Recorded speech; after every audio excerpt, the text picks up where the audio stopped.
Comunicando Direito. Apoio Cultural. Soster Imóveis, Avenida Assis Brasil, 4990, Sala 201. Estamos entrando no ar com o programa Comunicando Direito da GESUL TV, canal 6 da NET. O nosso programa vai ao ar nas quintas-feiras às 13 horas, aos sábados às 21 horas e nas sextas às 21 horas e aos sábados às 20h30 horas. Hoje está presente aqui na nossa bancada Dr. Luiz Fernando Plácido, doutora Ângela Beatriz da Silva, doutora Márcia Plácido Lula da Silva. Novamente, nós temos a ausência do doutor Demerval, que é o contumaz fujão. Foge do nosso programa. Hoje ele tem Foge do programa como o Bozo fugia dos debates antes das eleições. Eu vou ser obrigada hoje a defender o doutor Demerval. Ele está ajudando um filho que está se preparando para uma prova de medicina. O menino cursa medicina e ele está ajudando o filho, está estudando com o filho para a prova. Então, ele teve um motivo nobre. Um pai... Boa sorte para o filho do doutor Demerval. É um pai que se interessa pelos estudos do filho. Esperamos que o filho não siga os conselhos da cloroquina que o doutor Demerval tanto prega. Não, mas também já tem, né? O filho preventivo. Já gosta da ciência, né? Como o doutor Demerval. Bem, o nosso primeiro assunto aqui que nós vamos abordar na nossa bancada é a absolvição, né, do nosso ex-presidente Luiz Inácio Lula da Silva, que foi absolvido essa semana pela 13ª Vara Federal de... 12ª. 12ª. A 13ª era Curitiba, né? Então foi... Era da República. Ele foi absolvido dos crimes pelo qual ele tinha sido condenado na Lava Jato, em Curitiba. Né? Quando o Supremo fez aquela papagaiada, eu já dizia para a doutora Márcia que com aquela anulação do Supremo e mais, anulando inclusive toda a prova produzida, ou seja, o processo voltou a estaca zero. Eu já dizia para a doutora Márcia que ela podia ficar tranquilo que o Lula não voltava mais para a cadeia.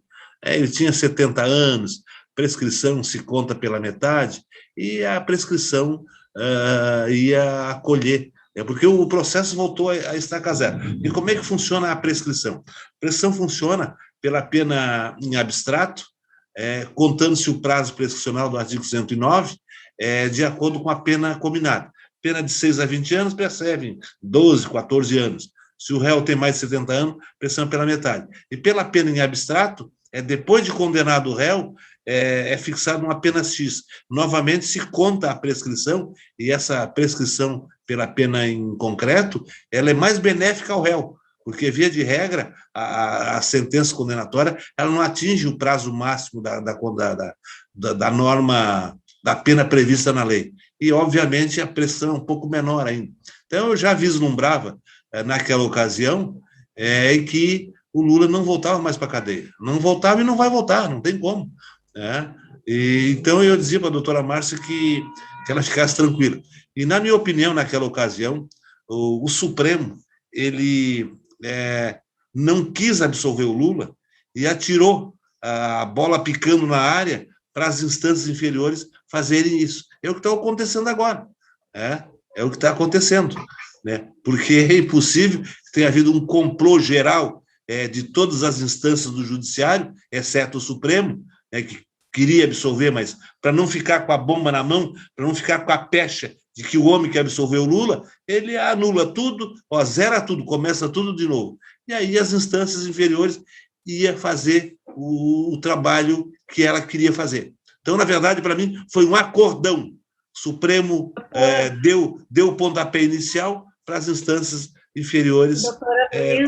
E aí, então, agora que nós temos uma pessoa que, na minha opinião, foi culpado, não digo de todas as acusações, mas da maioria delas, está aí, livre, leve e solto, né, com a ficha mais limpa do que um lençol branco, daqueles bem branco mesmo. E aí, eu sempre digo, o sistema, só um pouco, só para concluir, o sistema, gente, das elites dominantes é muito forte. Os nossos políticos, a política é muito forte. Ela dá um jeito de resolver aquelas pessoas que não estão incomodando. E essa juíza que deu a sentença, ela não quis abraçar uma bomba. O Sérgio Moro, que se prontificou a ser o paladino, né, foi para o sacrifício, está sofrendo essas ameaças de ser preso, etc. Qual é o juiz de sã consciência chorar, que quer abrir? Tamanha compaixão do Sérgio Qual é o Moro, juiz que vai querer abraçar um pepino desse? Aí absolve, aí acaba com a história.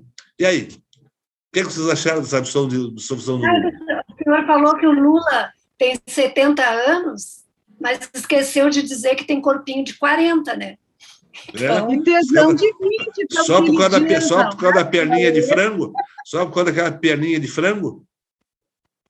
Perninha de frango, doutora Luísa, isso está me cheirando uma certa invejinha. Não, as minhas pernas, que também estou velho, não pede para dele. Então, parabéns, doutora Luísa, parabéns, porque, olha, vamos combinar que nosso querido presidente, ex e futuro presidente da República, está em perfeitas condições físicas. Eu duvido. Presidente da República. Ontem, eu estava conversando com uma pessoa de curso superior da área da saúde, e aí, conversando lá com ele, depois da consulta, ele votou em Bolsonaro, evidentemente, mas está decepcionado com o Bolsonaro. Aí eu perguntei para ele, entre Lula e Bolsonaro, vota em quem? Ela disse, olha, infelizmente, vou ter que votar de novo no Bolsonaro. Não queria votar nele, mas sendo o Lula o candidato, vou ter que votar nele, porque eu não quero que volte a roubalheira do passado. Meu Deus. É sempre a mesma frase. É sempre a mesma coisa. Não. O Lula, se for eleito, vai trazer de novo o Centrão, vai trazer lá Doutora Luísa, só um pouquinho agora, só para não interromper. Eu não consigo imaginar uma pessoa que trabalhe na área da saúde votando no Bolsonaro novamente, depois de tudo que ele fez de tudo que ele não fez nessa pandemia. O senhor vai me dizer que essa pessoa toma cloroquina. Ele volta pelo antipetismo, pela repulsa que ele teve dos escândalos do PT. Mas em vez dele votar pela repulsa, ele deveria de votar pelo que é melhor para o país. E ele disse o seguinte, entre um e outro, ele vai ser obrigado a votar em Bolsonaro. Eu disse, não voto em nenhum dos dois. Nem que eu tenha que anular o voto, me mudar para a Lua, me mudar lá para a China, me mudar para qualquer lugar em que um desses candidatos... Não... Eu continuo dizendo, na minha opinião, não se elege Lula nem Bolsonaro, a não ser que haja aquela polarização que os dois vão para o segundo turno. Aí um dos dois tem que ser eleito, né? Por questão 64%. Isso é manipulado, gente. Isso aí é o seguinte, aqui, ó.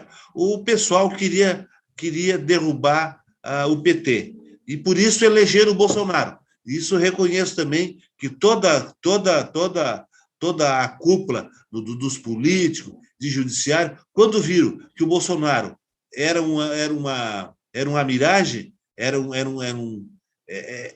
nulidade, bom, então vamos dar um jeito de também não reeleger o Bolsonaro.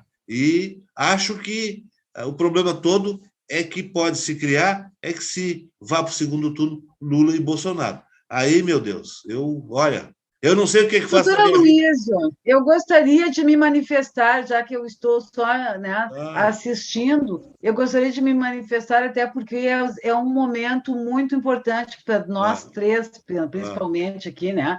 Que somos progressistas. Então, assim, doutora, eu sei que hoje é um dia difícil para o senhor falar sobre esse assunto, porque eu lembro do senhor há 2 semanas atrás falando tão efusivamente, né, que tinha sido oferecida a denúncia pelo Ministério Público. Agora me permite uma parte, porque, na minha opinião, esse promotor que endossou a sentença, ele foi muito infeliz, né, porque ele apenas endossou aquilo que tinha sido anulado.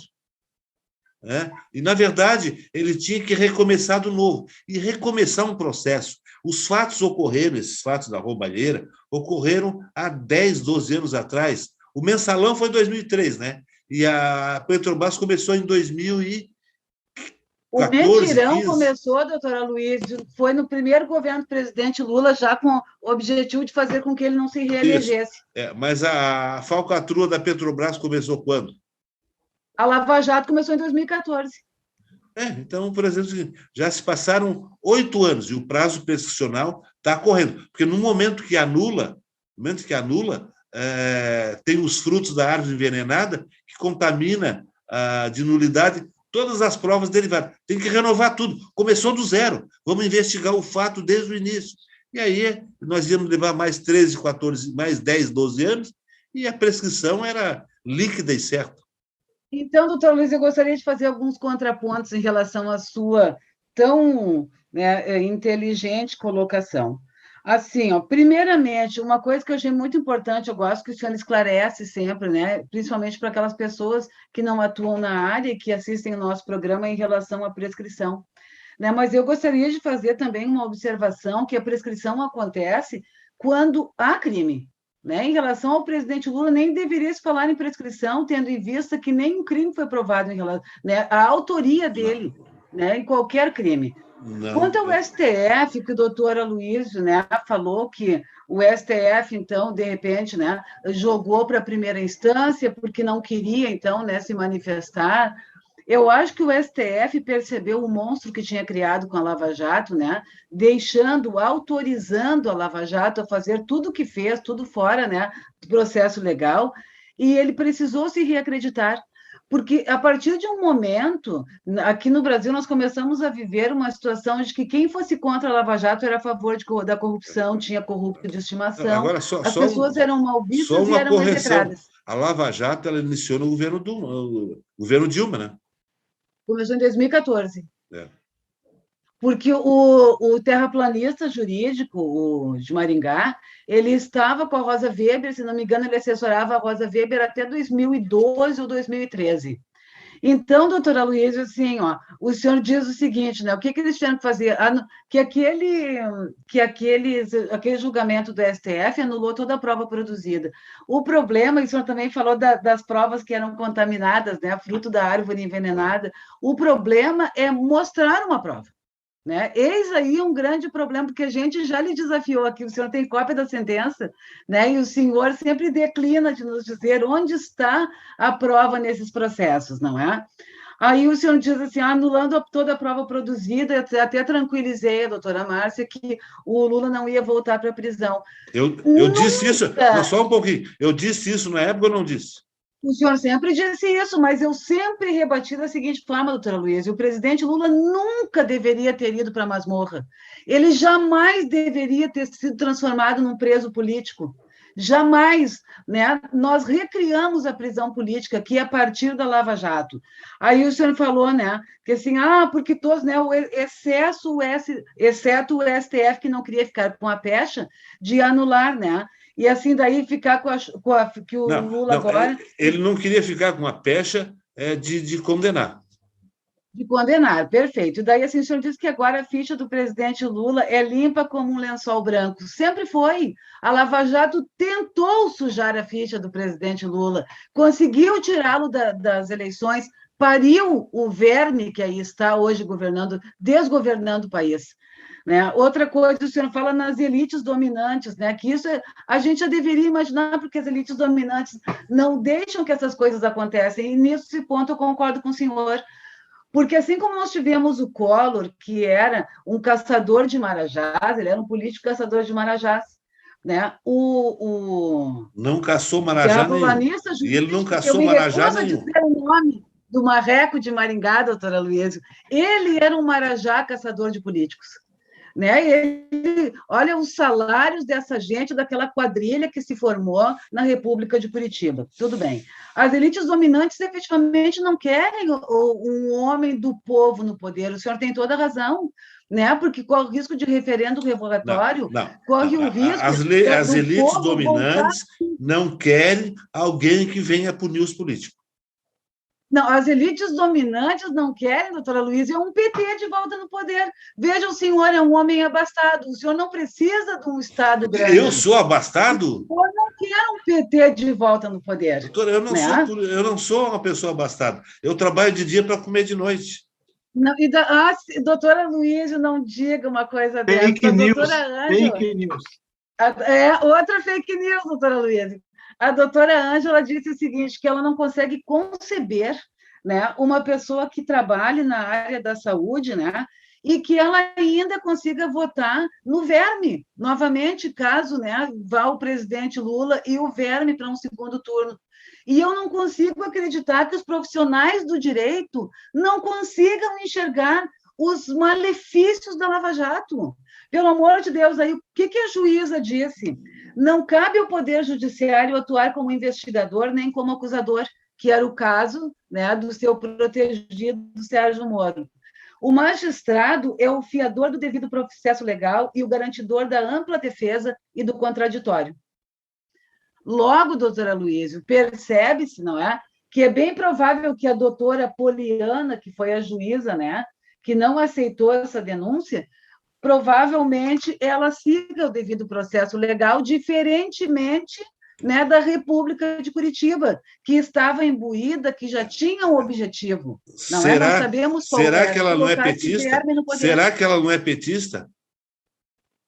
Doutora Luísa, eu diria que não, mas eu diria que o seu protegido, sim, é um negacionista, o seu protegido é um de extrema-direita, o seu protegido é um fascistoide, porque quem é o meu preferido? O seu protegido é o Sérgio Moro. Marreco de Maringá. Maringá. Não, é melhor ser marreco do que ser taxado de ladrão, né? Ah, pois é, mas já foi taxado de juiz ladrão. E outra coisa, existe alguma coisa contra ele de ladruagem? Vamos descobrir, porque a investigação vai acontecer. Isso nós vamos descobrir. Hoje, doutora Luísa, as do Lula já apareceram, a dele vai aparecer. Sim, a do presidente Lula investigaram 30 anos e não tem nenhuma prova contra o presidente Lula, e o senhor não chama de ladrão, doutora Luísa. Fizeram um acordão, doutora Márcia. Vamos fazer de conta que não viu, porque, na verdade, nessa república todo mundo rouba. Por que não deixar o Lula roubar e sair impune? Doutora Luísa, hoje, assistindo a CPI, eu vi assim, que esse pessoal lá do Paraná, principalmente de Maringá, realmente, né, eles estão bem entrosados com o governo desse verme que aí está parido pela Lava Jato, né? Porque a gente viu tudo que está acontecendo, as empresas, né, assim, terrenos do Paraná que estariam supostamente em registros em São Paulo. Então, a gente vê, né, que não podemos generalizar, mas nós sabemos que lá no Paraná, em função até desse deputado, que é o líder do governo na Câmara, né, que eu não lembro o nome, é Ricardo Barros, não é? Parece que ele tem bastante ligação com o pessoal lá do Paraná. Mas era essa a minha manifestação a respeito, estou bastante feliz, porque, né, até agora ninguém conseguiu comprovar absolutamente nada contra o nosso querido e futuro presidente Lula. Aliás, mais conhecido como Luiz Inácio Livre da Silva. Eu diria que um culpado se saiu incólume das acusações. Saiu limpinho. Eu sempre digo, o Brasil é um país em que o crime compensa. Doutora Luísa, o culpado está nos Estados Unidos. O senhor acredita que se houvessem provas contra o Lula, os procuradores não teriam encontrado, o Moro não saberia? Foi conveniência. Do Supremo. Foi como a doutora Márcia dizia que antigamente houve um acordão com o Jucá, com não sei o quê, acordão. Agora houve um acordão do Supremo para livrar o Lula das condenações. E vocês precisavam ver a ênfase que o Gilmar Mendes, no seu voto, desenvolvia na tentativa, no afã de anular o processo, porque ele sabia que anulando o processo era indiretamente uma absolução. A luta do Fachin para tirar o Moro da possibilidade de ser julgado suspeito? Não, o Moro estava tentando salvar aquilo de bom que a Lava Jato fez. Ai, coitado do Moro, doutora Luísa, sabe? Quer dizer, assim de tá, compadecer, né? eu só pergunto uma coisa para a doutora Márcia. O Lula condenou só o Lula inocente ou todas as condenações os réus eram inocentes? Não entendi, doutora Luísa. Falhou. Todas as sentenças condenatórias do Sérgio Moro, com exceção da do Lula, também os réus eram inocentes, não houve culpado nenhum no Petrolão. Não, eu acredito que tenham tido culpado, sim, doutora Luísa, mas nenhum deles precisava ser retirado do pleito de 2018. Por quê? Porque não faria frente ao verme. Bom, acontece o seguinte, a cúpula dominante, as elites dominantes não querem o Bolsonaro de novo na presidência. Isso não, dá para perceber isso. Com exceção daqueles caras que andam lá agarrado nele no braço, que andam para cima e para baixo, com exceção desse, o resto da maioria dominante não quer o Bolsonaro de novo. Aí ressuscitaram o Lula. Doutora Luísa, eu vou dizer, eu vou ficar quieta, vou falar isso e vou calar minha boca, porque, afinal de contas, os colegas não conseguiram se manifestar. Silêncio eloquente. Não, mas eu gostaria de lhe dizer o seguinte: o senhor sabe quem é o maior representante da classe dominante? O seu querido candidato Sérgio Moro. Ele representa, né, o empresariado que ele destruiu e depois foi ajudar. E o Lula, ganhando a eleição para presidente, vai trazer de novo o Roberto Jefferson, vai trazer aquela podridão lá, aquele baixo clero, vai trazer tudo para o lado dele. Né? E aquela gente mete a mão. Eles metem com as duas mãos. Certo. Só o presidente Lula que traria Roberto Jefferson e seus asseclas. Porque, na verdade, o Moro nunca se reuniu com ninguém assim, né? De baixo clero, nunca fez conchavo, nunca fez conluio com pessoas de pouca credibilidade. Tá, mas o Lula não estava ali como se fosse dedo de unha com o Lula? Na época do mensalão? O Lula estava dedo e unha com o Lula. Como? Eu disse, o Lula não estava de dedo e unha com o Lula? Estava. Não, com o Roberto Jefferson, andando de bracinho dado. Olha, doutora Luiz, eu sei que ele compôs, né? Tinha que compor porque não tínhamos maioria na Câmara. E não estávamos comprando ninguém. Ele compôs. Digamos que ele não fosse ladrão, mas ele se juntou a um ladrão. Tá, então tá. Digamos que o Sérgio Moro não fosse genocida, ele se juntou a um, então ele também é. A um fascista. Eu já disse antes. Ali ele foi envolvido no canto da sereia. E o presidente Lula também. A sereia veio cantando para ele que tu vai ser ministro da Justiça, tu vai poder fazer isso, vai poder fazer aquilo, tu vai contribuir para esse nosso país. E era 171 o que o Bolsonaro deu no Sérgio Moro. Então tá, doutora Luiz. Então, como o senhor me disse esses dias, faz de conta que eu acredito, não vamos rir, porque vai ficar até chato. Mas vamos deixar os outros participantes se pronunciarem aí. Eu concordo com a doutora Márcia, né? Estou feliz também. Né? A verdade, como disse o Papa, né? A verdade vai aparecer. Então, é isso, não tem muito o que discutir, porque é isso, doa a quem doer. A verdade já apareceu. Fizeram um pacotão, um conluio para absorver. Você ia deixar eu falar ou eu me equivoquei? Não, pode falar. Era só um comentário assim, de relance. Então, doa a quem doer, mas está aí. E vai doer em nós, vai doer em nós, né? Olha, vamos ter de novo um presidente que não primou pela gasolina R$7, mais do que está doendo. Agora, tem que tirar o chapéu para o Lula. Esse homem, ele consegue demonstrar aos seus correligionários que pedra é leite e leite é pedra. Mas é melhor acreditar numa pessoa como Lula do que num mentecapto como Bolsonaro. A gente vê ainda, ouvir pessoas dizendo que vão votar no Eu concordo em parte isso. Tirante a mão no dinheiro público, o resto eu concordo. Eu digo que essas O pessoas... Lula mostrou que sabe governar, ele fez acontecer. Eu acho que não, doutora Márcia, quando essas pessoas dizem isso, são pessoas que não... Ele fez um bom governo, distribuindo dinheiro público para onde não devia. Tudo com intuito eleitoreiro. Estou certo ou estou errado? De novo, sobre argumento algum. Não tem nada que me convenceria a votar novamente.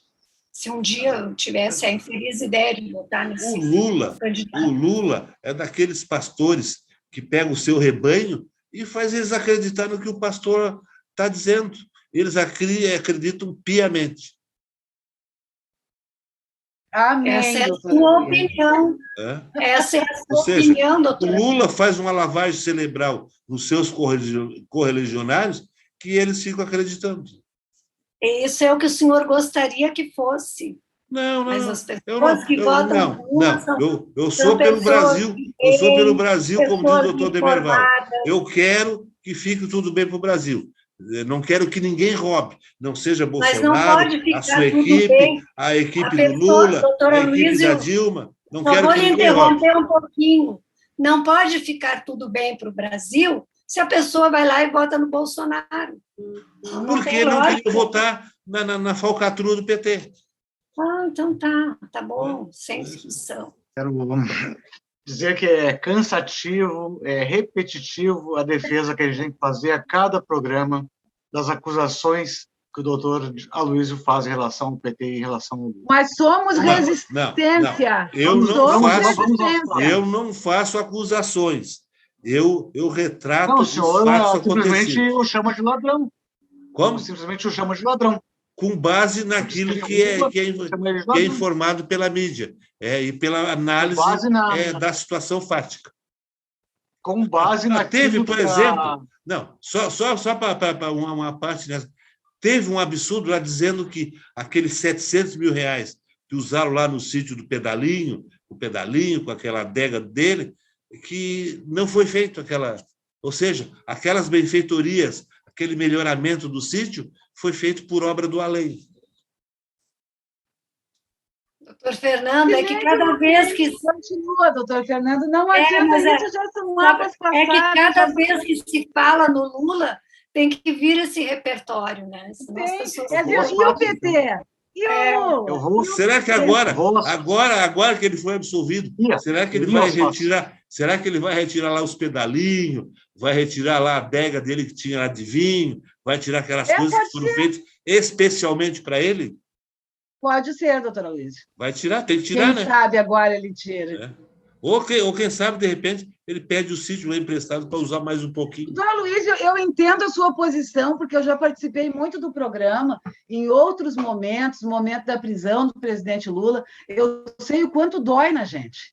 Né? O quanto dói quando a gente acredita, a gente tem convicção, a gente percebe, né? Se bem que no nosso caso não adianta ter convicção, nós precisamos de prova. Vocês, basta convicção, né, doutora Como Aloysio? vocês? Quem vocês? O pessoal da Lava Jato. Eu não sou vocês, eu sou um cidadão que analiso de forma equilibrada e sem paixão, como vocês analisam a situação de forma apaixonada.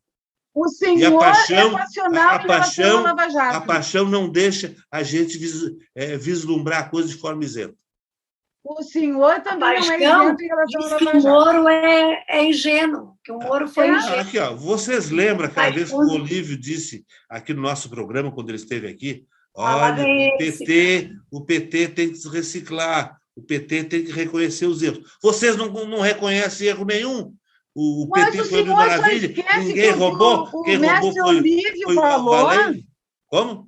O senhor está igual o Sérgio Moro. O Sérgio Moro mandou um áudio para a Globo e deixou 22 de lado. O senhor nunca fala que o mestre Olívio também disse que o problema do PT eram as más companhias. Por que o PT não tira as más companhias dos quadros dele? O PT só tira... Vamos tentar, vamos colocar a maioria na Câmara. O PT só afasta dos quadros dele quando ele faz delação premiada e entrega os podres. Aí, como Doutora aconteceu com o Luísio, Palotti, como sabe aconteceu o que com... o senhor pode fazer para nos ajudar? Vote nos nossos deputados federais, vote nos nossos candidatos a senadores, nós teremos maioria, não precisamos compor, pelo visto, é só isso que lhe incomoda no PT. Eu vou votar no Paulinho da Sindical, aquele ladrão lá que rouba um monte lá em São Paulo, do sindicato. Doutor Fernando, eu sei que o senhor tem uma coisa muito show para falar. Vamos lá, doutor Luiz Fernando, vamos lá. Antes, eu queria dizer que, novamente, que é cansativo, é repetitivo fazer essa defesa, todos os programas. Mas, como a gente é petista, a gente é de esquerda, a gente não desiste de tentar defender o defensável, não o indefensável. Vamos aos fatos. Processo 1, triplex do Guarujá, era da OAS, a OAS deu em penhora para a Caixa Econômica Federal. Jamais foi do presidente. Crime e o elevador que fizeram lá para o Lula, o elevador especial só para atender a cobertura dele. O MST invadiu o apartamento para mostrar o que tinha lá. Não tinha nada. Não tinha o elevador aquele. Não tinha o elevador. O elevador sumiu, pronto. O Lula conseguiu desaparecer o elevador. O elevador estava lá, apareceu na mídia o elevador. Doutora Luísa, o que apareceu também foi assim, toda a reforma feita com o material vindo do Paraná, com as notas do Paraná. Que em São Paulo não existe, né? Sim. Material de construção. E o Lula não foi lá ver.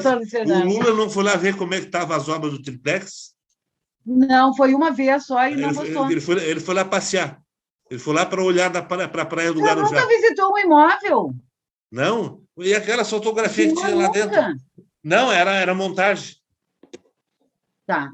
Por favor, doutora Luciana, não adianta. Doutora Luísa, eu sei que ele está triste hoje. Eu já passei por essa situação. Não estou triste, doutora Márcia. Eu estou assim, com a minha alma lavada, porque eu já disse que essa nossa política, que a senhora disse que foi demonizada, essa nossa classe política não vale nada. Não tirando nem. Claro, tem as exceções. Tasso Genro, Maria do Rosário, que não se vê corrupção, Pedro Simo, Olívio Dutra. E é por isso que eles permanecem petistas e lulistas. Petista, eles permanecem porque eles não conseguem se enganjar numa outra agremiação, num outro partido político. Porque não precisa. Nós nos identificamos com aquele pensamento. Aqueles petistas que não concordavam com os rumos que o PT vinha tomando, Luciana Genro, Pedro Ruas, saíram fora. Por que eles saíram fora? Você já votou na Luciana Genro ou no Pedro Ruas? Como? O senhor já votou na Luciana Genro ou no Pedro Ruas? Não lembro. Mas já votei na Manuela Dávila. Mas deveria ter votado na Luciana Genro e no Pedro Ruas. Eu gosto muito deles também. Sim, é que o voto não dá para ser voto para todo mundo, PT, né? Como? Eles tiveram a coragem de sair do PT. Por que saíram do PT? Vocês perguntaram para ele por que eles saíram do PT? O senhor perguntou? Não, vocês é que são petistas, vocês é que conhecem as hostes petistas, eu não conheço. O senhor é que puxa esses assuntos. Doutora Luiz, isso são assuntos de economia interna. Então, não vamos ficar ali passando informações privilegiadas. Por isso que o Olívio Dutra disse que o PT tem que olhar para os seus quadros. O PT Mas tem que não se reciclar. Saiu do PT. O PT tem que se reinventar. Só que ele é voz vencida, né? Porque os falcatruas que existem no PT, que eu disse não são todos, mas uma grande parte, não deixam essas vozes desses políticos que eu disse que são honestos, não deixam eles fazer valer o seu ponto de vista. Aí o que eles fazem? Sai do PT. O pessoal, o PSC, vão sair de fora, vão debandando. Nós temos mais pauta, né, doutor? Emudeceram do que eu disse? Não, é porque senão nós vamos ficar no ping-pong. Tá, então tá. Qual é o assunto agora? Encerra esse assunto, vamos deixar a ladruagem do PT de volta, a ladruagem dos bolsonaristas também, que estão roubando muito também no Bolsonaro, estão roubando essa Covid aí, essa como das vacinas, está demonstrando isso. né? Mas vamos passar para outra coisa. Deixa a roubalheira de quem era governo e de quem está governo. Vamos passar para outra coisa, então. O que é a coxinha do frango? A coxinha de frango do Lula? A coxinha de frango? Não, Pois doutor Fernando não doutor Aloysio. Tá, vamos lá, Mas doutor aí- Fernando. Peço Não, eu excusas. vou perguntar uma coisa Peço só. excusas. Só uma perguntinha. Se esse seu amigo disse que vai votar no Bolsonaro porque não vota em ladrão, não quer a ladroeira do PT, Não. mas vai votar no Bolsonaro, que é Não, ele ladrão. não, só um pouquinho. Ele não disse isso. Ele disse, de fulano, a nossa política está tudo indicando uma polarização.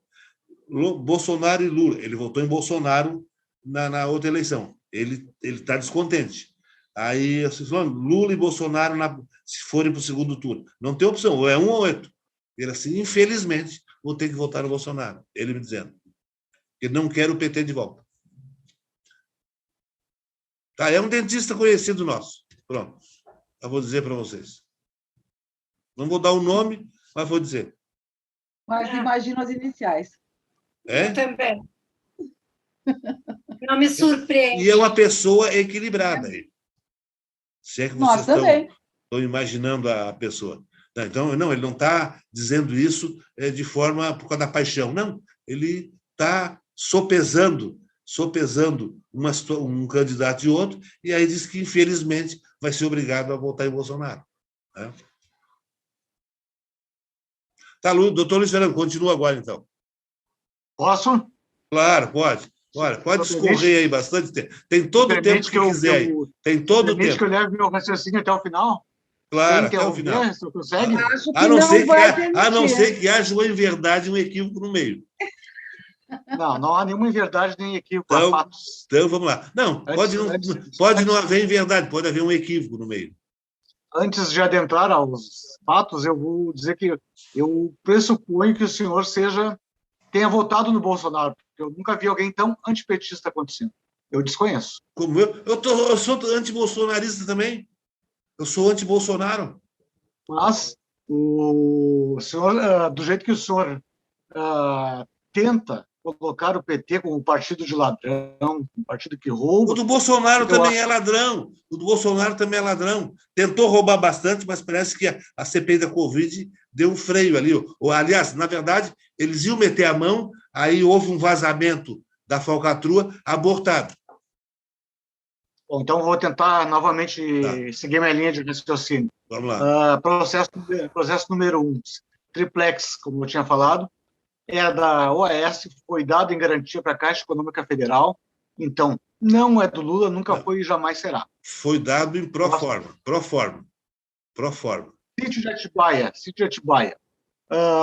O sítio é do Bunlai. O Bunlai pediu autorização judicial para a venda, porque esse sítio estava trancado na justiça, ele não conseguia vender. Então, o Bunlai teve que pedir uma autorização para vender. Ou seja, não é do Lula. Só um acréscimo. O Bunlai, que era o dono, pediu autorização para o Lula para poder frequentar o próprio sítio. Não é o Bitar? É o Bitar, não é o Bunlai, é o Bitar. O Bunlai é aquele que fez a falcatrua dos contratos de locação, que ele botou no nome do Não Lula. sei de nada, porque eu não sei de falcatrua nenhuma. Por favor, eu quero que o senhor vá até o fim, doutor Luiz Fernando. Vamos lá, doutor Luiz Fernando. Terceiro processo, doação do terreno para o Instituto Lula. Não foi aceita a doação pelo próprio Instituto na figura de quem dá o nome ao Instituto. Não foi aceito. Então, não se falar em dinheiro, doação. os 4 milhões da como terreno veio de onde? De doações? Mas não dessa doação da OAS. Doações da Odebrecht. Não, senhor. Agora, doações de quem? Doações de quem? Até me afoguei. Doações de filiados ao Partido dos Trabalhadores, doações de empresas que investiram no governo popular. Tá. Agora eu quero dizer outra coisa. Eu fiz uma pesquisa para desmascarar a Operação Lava Jato, que o senhor tanto defende. O senhor falou agora há pouco... Eu não. Eu e muita gente defende a Lava Jato. Poder salvar o Brasil da corrupção. Eu procurei no Departamento Intersindical de Estatística e Estudos Socioeconômicos, o DIEESE. Então, são dados alarmantes. Eu vou me dar o direito de ler aqui. A Lava Jato custou 4 milhões e 400 mil empregos e 3,6% do PIB. Deixou de arrecadar 47,4 bilhões de impostos e 20,3 bilhões com a folha, além de ter reduzido a massa salarial do país em 8,5 bilhões. O estrago causado pela Lava Jato foi de 172,2 bilhões de investimentos a menos na nossa economia. Os cofres públicos deixaram de arrecadar 47,4 bilhões em impostos, sendo 20,3 bilhões em contribuições sobre a folha de salários. A perda em relação à massa salarial foi de 85,8 bilhões. Toda a construída somada levou ao aprofundamento da crise econômica de um tombo ainda maior do PIB. Caso os 172,2 bilhões tivessem investidos na economia, haveria um acréscimo positivo de 3,6% do PIB brasileiro. A forma de agir, a forma de conduzir os processos de forma parcial, de forma a condenar pessoas que não tinham cometido crimes, como foi o caso do ex-presidente Lula, levaram descrédito ao Brasil, deixaram de entrar em investimentos ao Brasil em função das atitudes da Lava Jato. Então, esse é o Sérgio Moro, o defensor, o salvador do Brasil, o salvador da corrupção. Essa é a Operação Lava Jato, que muitas pessoas defendem, inclusive o senhor. Então, eu quero dizer que a Lava Jato foi um atraso para o Brasil. Aqui tem outro dado estatístico. Então, aqui. indiretamente, o senhor está concordando que a roubalheira devia continuar. Falta um dado para mim aqui. A Lava Jato diz ter recuperado 4 bilhões de reais. Só que o custo da Lava Jato foi de 40 vezes o valor que ela recuperou através de viagens, de diárias, de remoções, da quebra de empresas. Diária não dá tanto dinheiro assim, não. A diária perda de emprego. Não. Então, o que eu tenho a dizer é o seguinte, a Lava Jato foi um câncer na história do Brasil. Tinha que ter terminado muito antes. Então, o senhor concorda que devia ter continuado tudo como era antes? Roubalheira, a troco é a direito? Com a seguinte afirmativa. Não se comete um crime para combater outro. Isso então, eu concordo. Acho devia que o processo legal deve ser sempre a surrupiação do dinheiro público, a Lava Jato. Você sabe que quando a Lava Jato começou a botar, você já tinha visto governador na cadeia, alto escalão na cadeia? Eu nunca tinha visto. O único que eu vi na cadeia foi o Valério, aquele do rolo do mensalão. Só. Condenaram um para servir de Cristo. Não era governador, mas ele tinha uma empresa de comunicação de. Não, ele era tubarão. O Valério, aquele era tubarão. Conluio com o governo de Minas Gerais. Mostrava os dutos despejando dinheiro como se aquilo aí fosse uma verdade. E o povo engole. Então, aquele Valério lá de Minas Gerais, aquele ali, ele era um tubarão e foi o único que pagou o pato na Lava Jato. Na Lava Jato, não, no mensalão. Então, exatamente. Então, com a Lava Jato, o estrangeiro começou a ver, opa, o Brasil não é uma república de bananas. O Brasil está começando a punir governador, deputado, presidente da Câmara. Opa, o Brasil está ficando um país sério. E aí os investimentos começaram a vir. E agora estão fugindo tudo de novo. É o senhor. Com a extinção feita pelo Bolsonaro e o Augusto Aras da Lava Jato, voltou tudo como era no quartel de Abrantes. Não é da minha enfermaria, como diz a doutora Márcia, mas ele fez o que tinha que ser feito, acabar com uma operação que parecia uma operação para sempre. Tudo aquilo que não existe isso. Tudo operação, força-tarefa. Eu não sei se o Augusto Aras não tem um pezinho Força-tarefa tem prazo para terminar. Força-tarefa não é eterna, não pode ser maior que o órgão que a institui. A Lava Jato queria ser maior que o Ministério Público. Isso aí não existe em país nenhum do mundo. O próprio procurador Celso Teles, que esteve aqui, falou que nenhum país do mundo o Ministério Público tem tanta liberdade e tanto poder que nem no Brasil. Poder culpa da Constituição. Claro, porque aqui ninguém consegue condenar eles. Eu vou dar aqui um exemplo típico. Vídeo Dallagnol. Como? Vídeo Dallagnol. O braço da Lava Jato no Rio de Janeiro está sendo investigado pelo CNJ agora quem se insurge condições de ser demitido contra o todos os procuradores sistema, do Rio de Janeiro. tipo Sérgio Moro, tipo Dallagnol, tipo a força-tarefa da Lava Jato, quem se insurge contra o sistema, vem a retaliação. Mas pode se surgir, doutor, não pode cometer crime para tentar provar o que eles querem. Qual é o crime que eles cometeram? Qual é o crime que eles cometeram? Muitos Por exemplo, influência de prova, cita alguns aí, um, dois provas, só. julgamento político, condenação política, prisão política, tudo isso para mim é crime. Mas outro crime, gente, absurdo. Pensem bem, grampos no escritório dos advogados. Isso é crime. Divulgação indicação de prova do juiz para o Ministério Público. O juiz cobrando o Ministério Público que fizesse mais até me fugiu o nome, né? Entrega de escuta sigilosa para repórteres pré-escolhidos, entrega para a Rede Globo.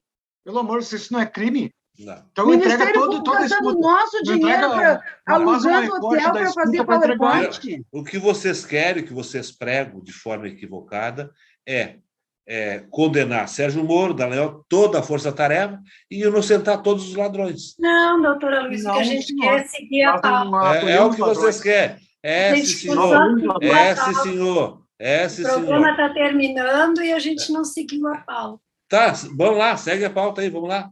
Vamos acabar com essa minha parte aí, porque não dá para boçar, não dá para colocar na mente de vocês que vocês estão errados. Mas é isso que o senhor pretende. A absolvição que não ocorreu, não é absolvição. Eu pensei que o senhor só não só falta agora o Lula entrar com ação de indenização de dano moral contra o poder público. 580 ou seja, injustamente deveria. Ou seja, vai ser premiado pelas suas Mas, doutora Luiz, pelo seu mal feito. Eu fico assim perplexa que o senhor pretende, com a sua opinião, mudar a nossa opinião.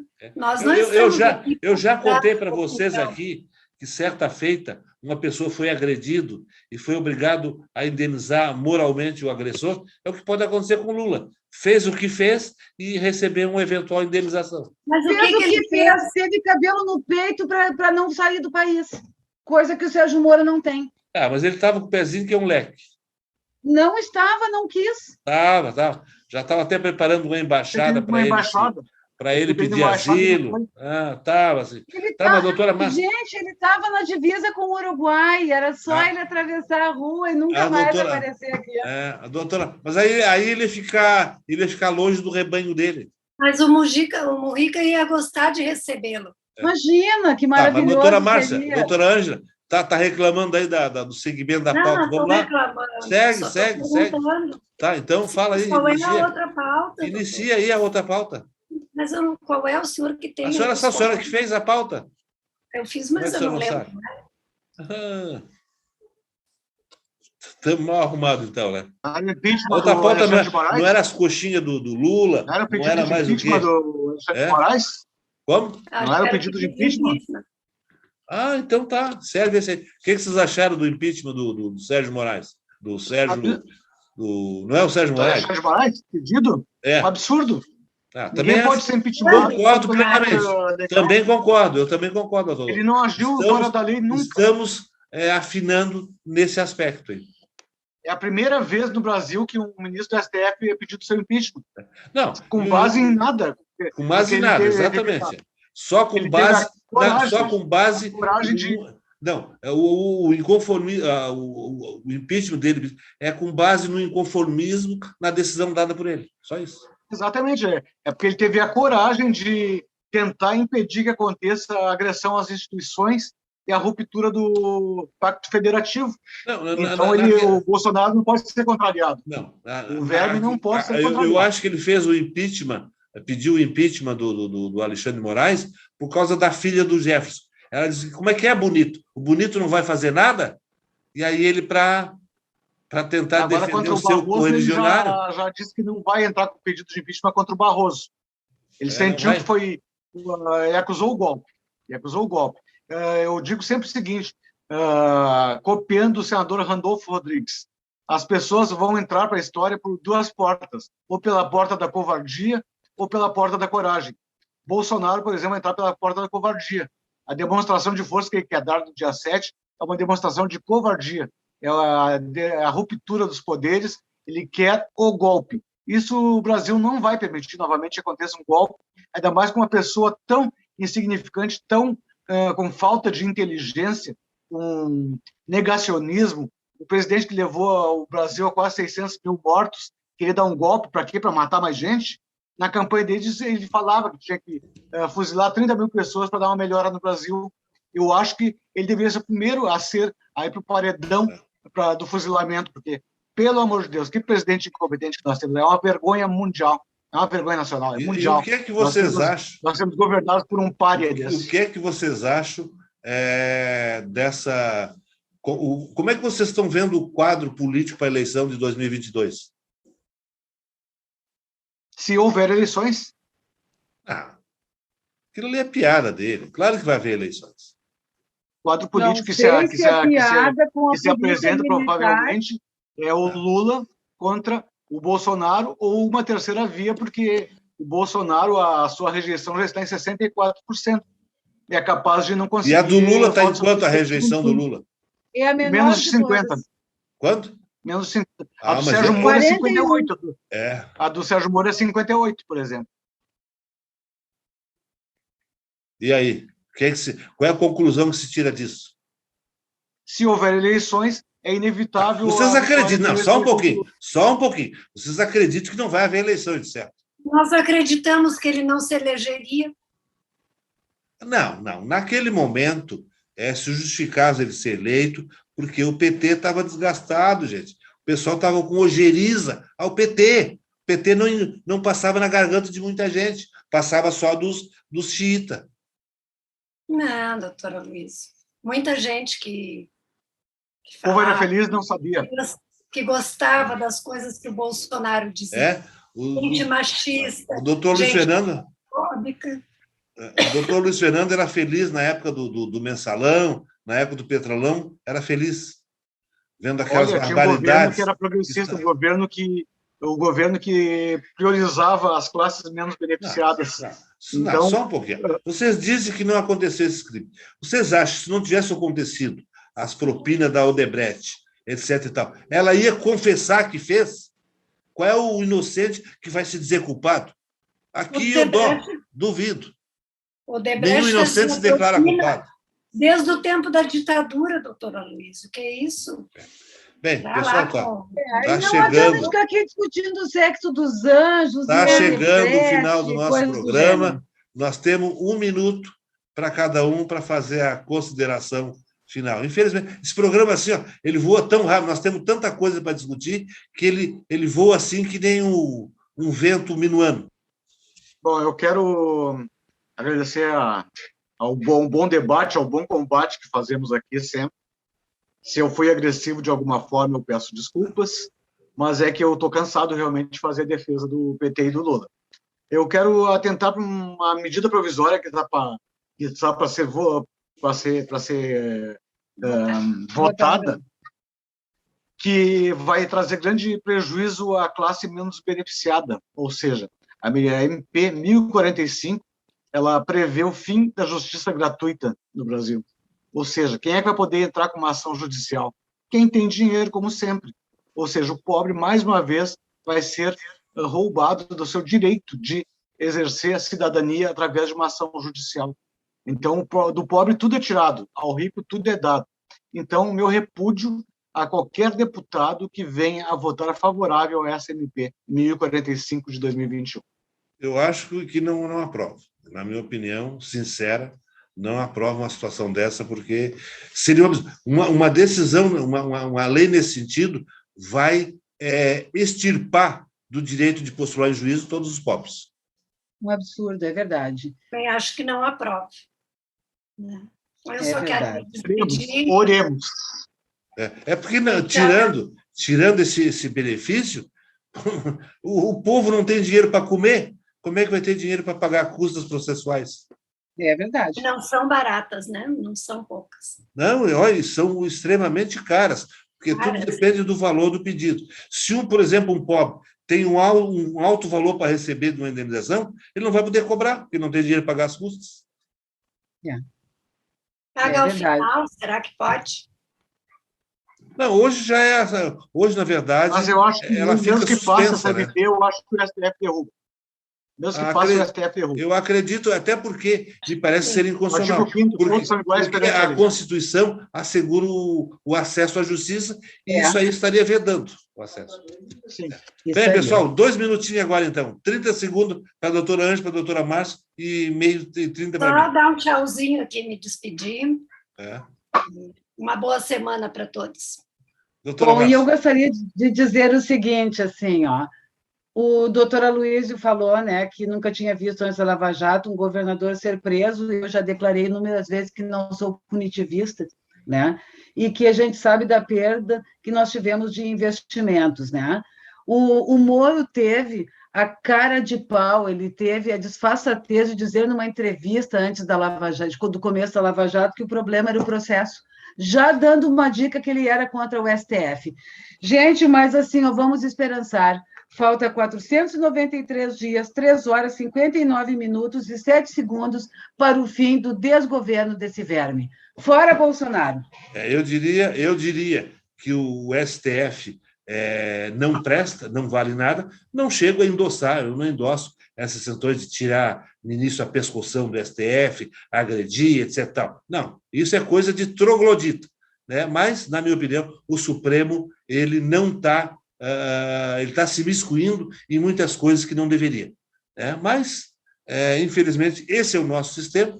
Né? E, dito isso, eu agradeço a fiel audiência dos nossos telespectadores, agradecendo aqui a presença dos nossos colaboradores. Eu peço, me despeço em nome da bancada dos nossos fiéis telespectadores, lhes dizendo que nos aguardem até a próxima semana, se Deus quiser. Boa noite a E todos. que o STF nunca nos falte, doutora Luísa. Que o STF nunca nos falte.